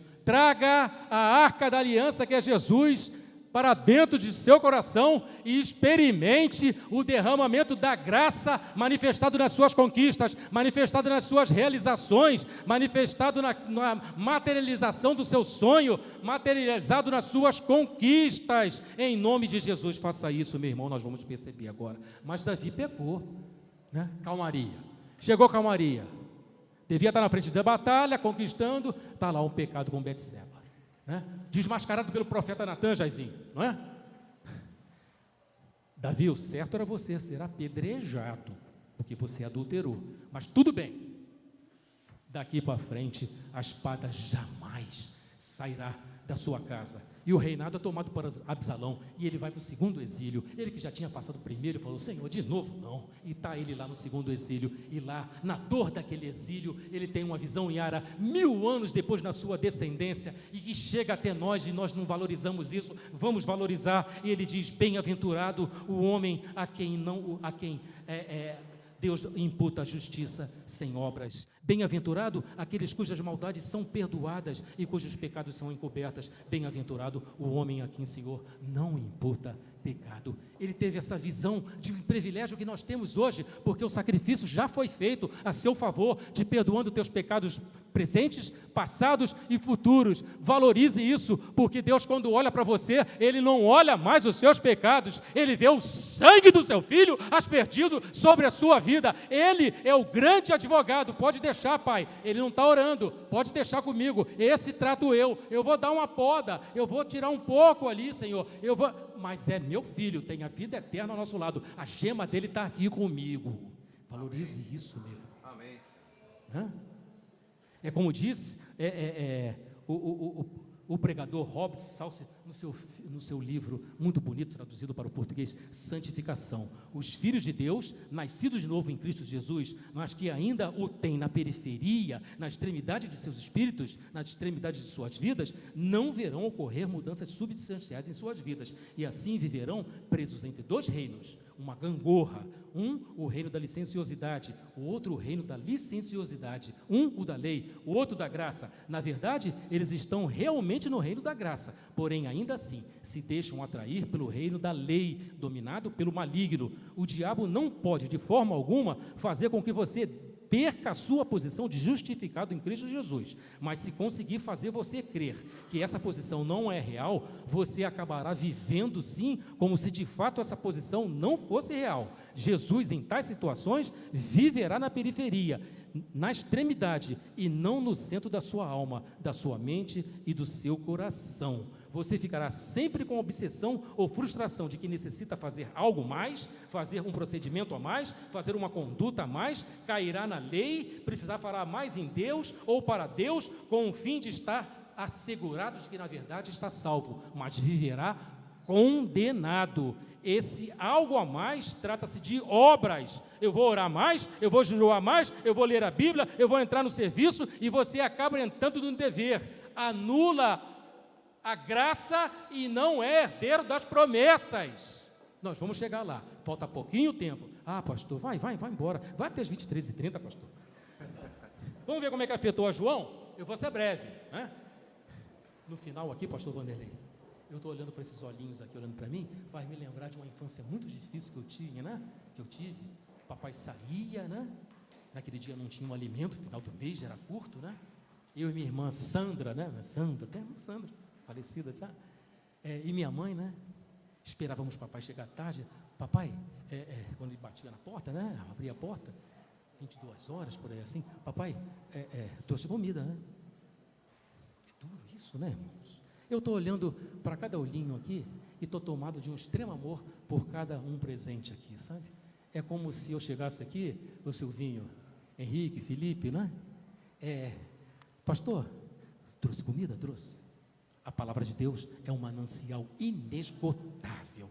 Tem sempre uma revelação para ser trazida ao seu coração. Quer você receba através de uma mensagem, ou quer você receba através da sua própria leitura, falando: Jesus, tem misericórdia de mim, me revela, porque eu necessito de permanentemente caminhar com um coração ardente na sua presença. Você crê nisso? Amém. Aleluia, glória a Deus. Vamos ver como é que afetou a João? Hein? Por isso que eu quero dar, no final aqui, não quero abençoar, não quero impor as mãos sobre ninguém, só quero me posicionar aqui, enquanto o conjunto dos levitas do louvor toca aqui, pastor Vanderlei, eu gostaria de dar um abraço em cada irmão dessa igreja, aqueles que eu já conhecia e aqueles também que eu passei a conhecer, né? Eu estou olhando para cada olhinho aqui, né? Você está trazendo comida, pastor? Será que eu já estou alimentando? Hein? De que maneira Jesus passou a ocupar o centro do coração de João? Né? Um momento especial, né? Único, marcante, inesquecível na sua caminhada com Jesus, foi na ceia do cenáculo. Jesus daqui a pouco iria se entregar em sacrifício, se permitir entregar, não é? Jesus naquele momento, a razão de Jesus ter que beber aquele cálice, suar lágrimas de sangue, não foi por causa da dor que ele ia passar, não foi por causa do espancamento, das bofetadas, de ter que ficar nu, de ter que ser cravejado, de passar toda aquela vergonha, não foi nada disso não, irmãos. Foi porque ele teria que ser abandonado. Jesus, Deus, teria que se retirar dele.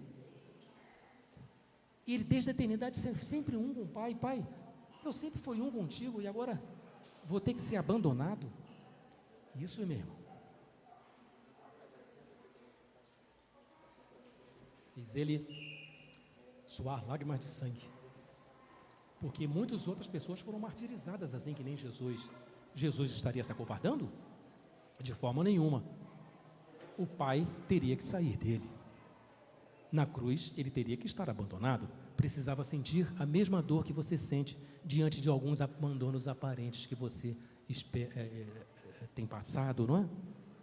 Um momento inesquecível na ceia do cenáculo foi quando João tem a liberdade de colocar o seu ouvido, reclinar a sua cabeça no coração do Filho de Deus. Ele passa a ouvir as batidas de Deus, as batidas do coração de Deus. E naquele momento, pastor Vanderlei, tudo faz sentido, né? Naquele momento, Jesus deixou de ser a coisa mais importante para João, a ponto de se tornar a única coisa importante em sua vida. Nós temos a nossa família, temos os nossos filhos, temos os nossos cônjuges, temos os nossos empregos. Ele está dizendo o seguinte: todas essas coisas Deus cuida através de mim. A única coisa importante é Jesus Cristo. Fica apaixonado assim por ele, né? Da maneira com que o Silvinho ficou apaixonado pela Cláudia, não pensava em outra coisa a não ser ocupar com a Cláudia. Poxa, hoje é segunda-feira, eu queria ir lá, mas o gaúcho não deixa, eu vou deixar para amanhã. Não tinha WhatsApp, não tinha internet, tinha um telefone, né? Pastor Vanderlei também queria ver a pastora Luiz, estava afetado, apaixonado. Poxa, é segunda-feira, o namoro é terça, só pode... não é? Queriam estar ocupados, né? Silvinha queria estar ocupado com tudo era pretexto. Quando é o dia dos namorados? É daqui a 3 meses. Poxa, eu vou esperar 3 meses para dar rosa, eu vou dar hoje, né? Ele ouve as batidas do coração de Deus. A partir dali, ele percebe o quanto Jesus o amava. E por isso ele percebeu, não é? Que Jesus estava passando para o centro de seu coração. E nisso o pastor Vanderlei, ele percebe a sua verdadeira identidade. Filho de Deus, local de nascimento, cruz do Calvário, não é? A partir daquele momento, se perguntasse a João, qual é a sua identidade? Ele não responderia que eu sou profeta, que eu sou discípulo, que eu sou apóstolo, que eu sou missionário, que eu sou evangelista, que eu sou pastor, e que eu sou profeta ou qualquer outra coisa, mas ele responderia que a sua verdadeira identidade era aquele que se lhe autodenomina do discorrimento do seu próprio evangelho, o quarto evangelho. Eu sou aquele a quem Jesus ama. Ele está finalmente no centro do meu coração. É como o teólogo Brennan Manning fala na sua obra O Impostor que Vive em Mim. O Senhor nos criou para ocupar o centro de nossos corações, e isso se inicia quando o nosso entendimento é despertado por uma revelação, nos mostra do que viver com nossa verdadeira identidade de ser tão amados por Jesus é o eixo em torno do qual a nossa vida cristã orbita com exclusividade. Esta é o nosso conceito mais coerente. Vede que grande amor o Pai nos amou, a ponto de nos ter derramado o seu poder para sermos transformados em filhos de Deus. E como é que foi em Pedro, hein?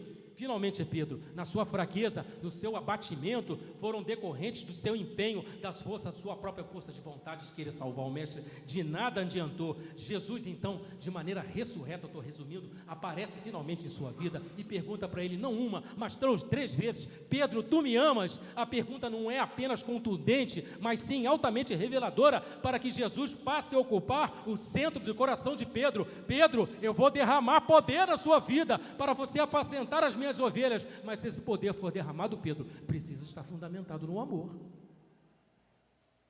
não é? Jesus não ocupa o centro de sua vida, o seu coração, por conta de que você toma a decisão de entrar num propósito com Ele. Eu já falei várias vezes, orar mais, jejuar mais, ler mais a palavra, entregar-se mais no serviço, melhor testemunhar. Isso Ele quer que você faça assim, de uma outra maneira. Nos termos da graça, nós vamos ver porque, sem que você perceba, esses procedimentos que eu acabei de falar, na verdade, se tornam fruto de uma decisão sua, que você pensa que pode manobrar o braço de Deus. Isso é um termo da velha aliança, está no teu alto desempenho, está na tua autossuficiência, né? Podem até resultar algum efeito, mas não em bases proféticas duradouras. Jesus assim ainda não consegue migrar para o centro do seu coração. Jesus se desloca assim, meus irmãos, presta atenção agora, muito mais agora. Jesus se desloca da periferia do seu coração para o centro somente quando você está tomando a posição do Pedro, por quebrantamento, e estiver disposto a responder a essa pergunta que ele faz a você: minha filha, meu filho, você me ama?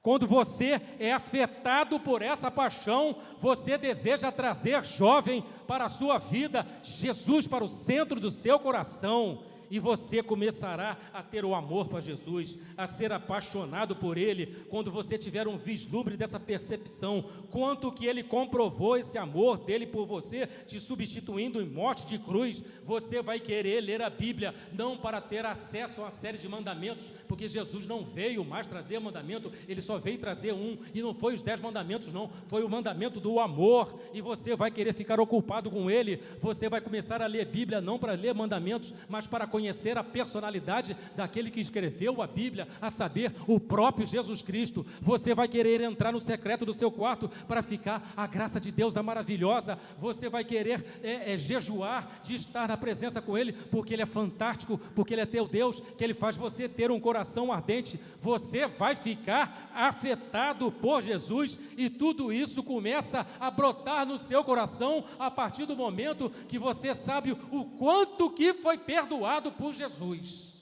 Aquele que muito ama, muito será perdoado. Aquele que pouco ama, pouco será perdoado. Quando Jesus diz que na vida futura estabelecerá galardões numa nova hierarquia espiritual, Ele quer saber do galardão do amor. Quanto, com base no amor a Ele e sabendo que você foi perdoado, você esteve disposto a fazer Jesus um motivo, não para obras, mas por obras. Você não é salvo por obras, você é salvo para as boas obras. É diferente, você vai ficar afetado, não é? Amém, irmãos? Já posso ir para o fim? Amém? Vamos terminar às 1h30 da manhã?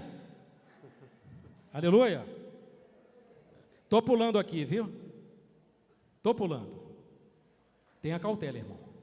Quaisquer mensagens, eu estou bem à vontade de dizer isso perto do pastor Vanderlei, tenho visto isso, que não pregue a cruz de Jesus como centro para alavancar a sua vida espiritual. Você, estudante, para ver graça derramada, de ver o seu coeficiente de inteligência aumentar, a tua atenção aumentar, a tua captação da matéria aumentar. Eu chamo muito bem a atenção dos estudantes, muitos deles com uma desatenção, uma síndrome de desatenção, de falta de concentração. Jesus quer operar na sua vida, Ele quer te dar os primeiros lugares na sala de aula.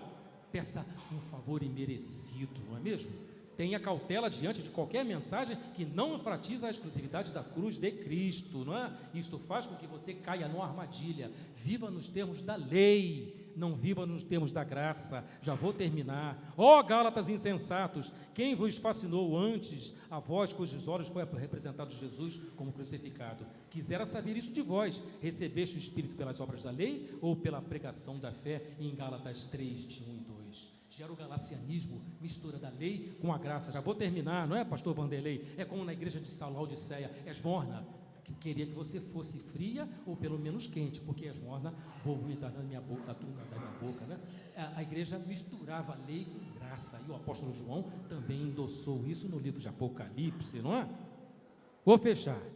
Eu vi uma frase nos rodapés de um filme, O Exorcista. Nos tempos de hoje, a maior astúcia do diabo é dar a crer ao homem moderno de que na verdade ele não existe, e com isso ele até engana os filhos de Deus. Quando Jesus estiver ocupando o centro do seu coração, você afetado por Ele, mudando a sua forma de orar: Pai, tem misericórdia de mim, me revela na tua cruz o quanto que o Senhor me amou e o quanto que foi perdoado, porque eu aprendi na tua palavra que o quanto que foi perdoado é a minha capacidade de restituir esse amor a ti também, Senhor. Venha para o centro do meu coração. Quando Jesus estiver no centro do coração, ele falou: tiverdes fé, se tiverdes fé do tamanho de um grão de mostarda, direis a este monte: passa daqui para acolá, e ele passará, e nada vos será impossível, né? O que ele está dizendo com isso? Com Jesus no centro do seu coração, você não precisa de uma grande fé para fazer um grande milagre, você não precisa de uma grande fé para receber uma grande bênção. Jesus está falando para você o seguinte: se você tiver fé pequenininha para fazer um grande milagre, Jesus disse: a fé, por mais pequenina que seja, ela tem a capacidade de dar ordens a coisas maiores do que ela própria. Você recebe isso? Aleluia! Aquele que muito ama, muito lhe será perdoado. Aquele que pouco ama, pouco lhe será perdoado. É como diz o poeta inglês John Donne, né? Numa situação dessa que nada fluía em sua vida, e ele, né, conduzindo Cristo mais pelo efeito da lei do que pelo favor imerecido, ele chega: ó Pai, toma-me, pois, aprisiona-me, Senhor Jesus, a não ser que tu me subjugues, jamais serei livre, nem mesmo virtuoso, a não ser que tu me captures. Ali no Museu d'Orsay, em Paris, às margens do Sena, em meio a obras de Monet, Matisse, Soleil, Van Gogh, Goya, Velázquez, Rembrandt, Rubens, Veronese, Picasso e tantos outros mais, existe uma obra do pintor Eugênio Bourlin, pintada em 1898, no estilo pós-impressionista: Pedro e João correndo a caminho do sepulcro. Sabe por quê? Aqueles homens eram loucos por Jesus. A tua percepção do quanto que você foi perdoado é o segredo para amar a Jesus, não é? Se você pensar ter sido pouco perdoado, amará pouco. Jesus ainda não estará no centro do seu coração, mas quando você for impactado pela revelação, afetado pela verdade,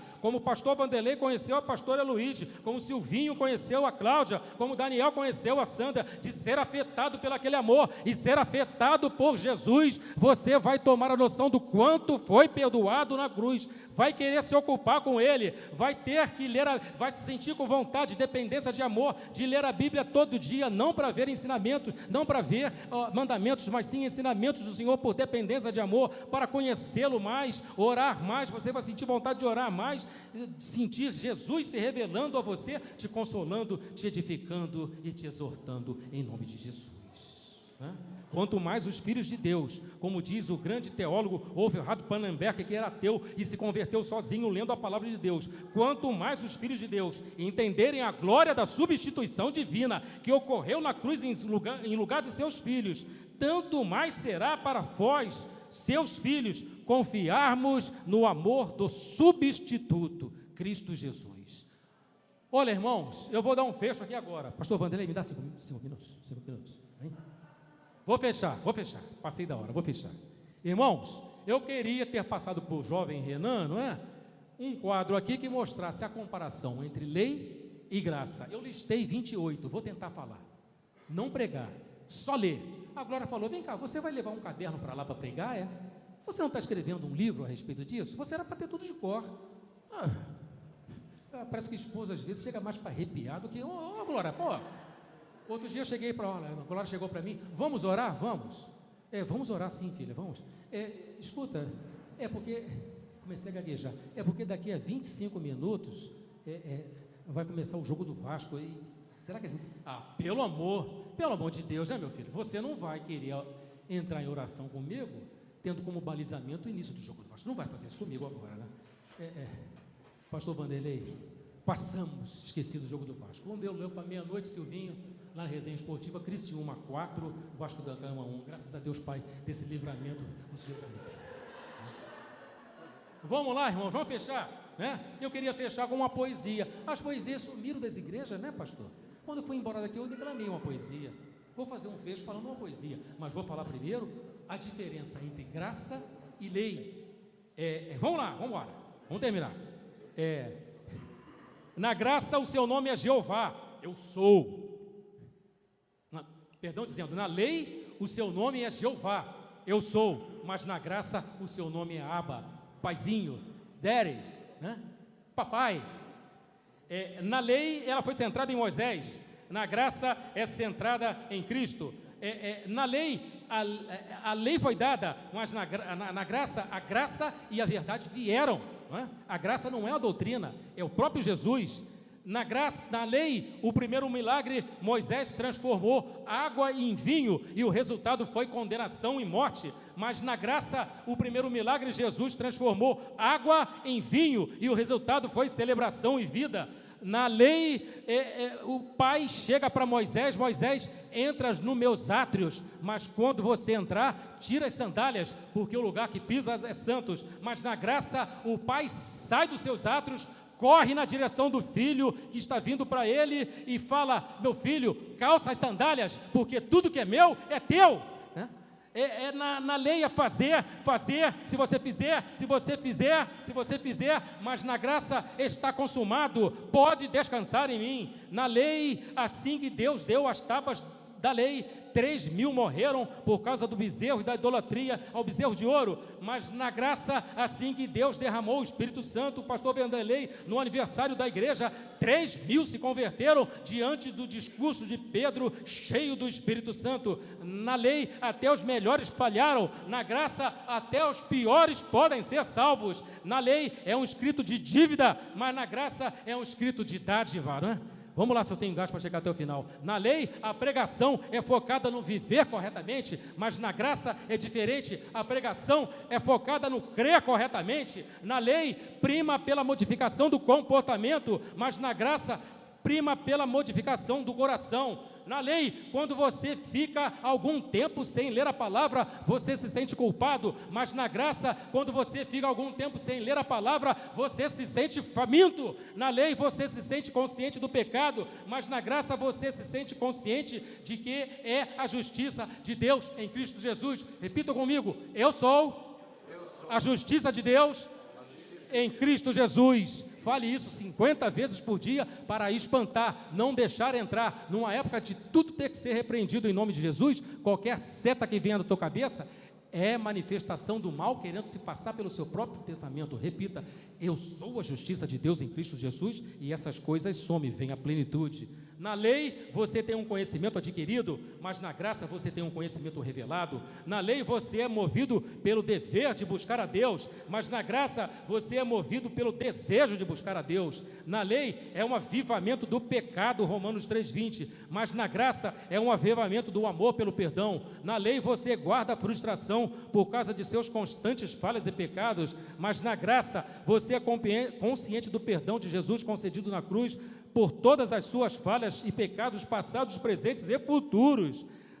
Na lei você tinha que obedecer antes de Deus lhe abençoar, mas na graça você, pela fé, é abençoado por Deus primeiro e depois a obediência é fruto. É diferente. Na lei o foco é colocado no que o homem precisa fazer, mas na graça o foco é colocado no que Jesus já fez, continua e continuará fazendo por você.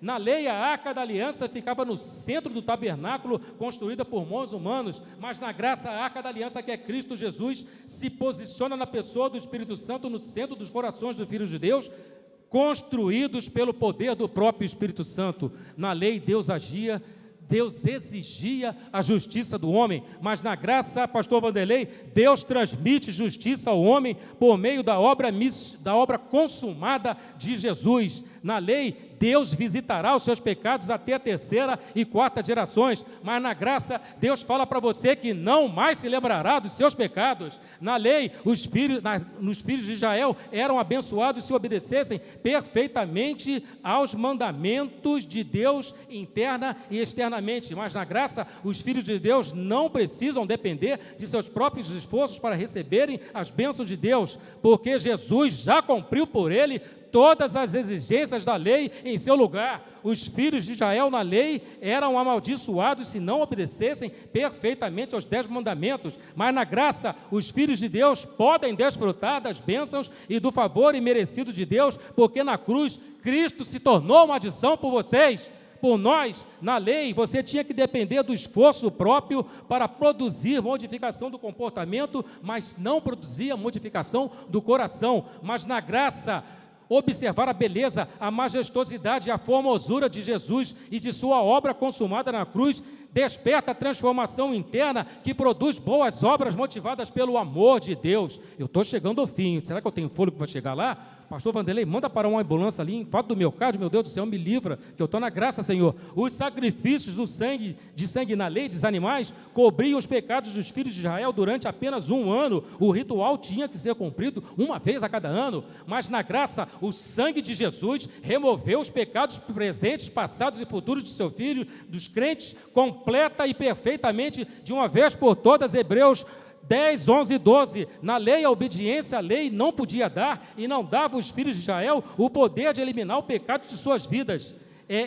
A lei não tem o poder de tornar alguém santificado, justificado e bom, mas na graça o pecado não terá domínio sobre os meus filhos, Romanos 6,14, pois o poder de Jesus para vencer a tentação se manifesta quando estão conscientes de serem justificados em Cristo Jesus, independentemente de suas boas obras. Está dando para acompanhar, meus irmãos? Posso ir até a última, que é a 28, eu estou na 24, já vou encerrar. Na lei, os filhos de Israel eram desviados de sua confiança na bondade de Deus, porque sempre olhavam para si mesmos, para ver quão bem ou mal se sentiam, se saíam, estavam conscientes de si mesmos. Na graça, os filhos de Deus podem ter uma tremenda senso de confiança e segurança em Cristo, porque agora olham para Jesus e não mais para si mesmos, estão conscientes de Cristo. Os filhos de Israel na lei não podiam ter um relacionamento íntimo com Deus, porque sua injustiça os distanciava do Deus Jeová. Mas na graça, pastor Vanderlei, os filhos de Deus podem desfrutar de um relacionamento próximo e íntimo com Deus, como seu Pai, porque são tornados justos pela fé em Jesus Cristo. Tudo isso tem amparo bíblico. Na lei, os filhos de Israel não podiam adentrar no Santo dos Santos, onde estava a presença santa de Deus. Somente o sacerdote podia fazê-lo, e somente uma vez por ano, Lael. Mas na graça, os filhos de Deus podem não somente entrar na santa presença de Deus, como também pode chegar com ousadia e confiança ao grande trono branco do Senhor, para encontrar misericórdia e graça em seus momentos de necessidade. Eu falei muito aqui, Pai, tem misericórdia de mim, devido à perfeita expiação de Cristo a nosso favor na cruz. Estou terminando. Na lei, os filhos de Israel estavam sob o ministério da morte, segundo Coríntios 3:7, né? Eram amaldiçoados se não cumprissem, mas na graça, os filhos de Deus estão sob o ministério da vida abundante em Cristo Jesus. Na lei, os filhos de Israel liam a palavra para bem conduzir e serem prósperos, mas na graça, os filhos de Deus leem a palavra para conhecer Jesus, o seu autor. As Escrituras dão sempre o testemunho dele. Você pode aplaudir o nome do Senhor Jesus?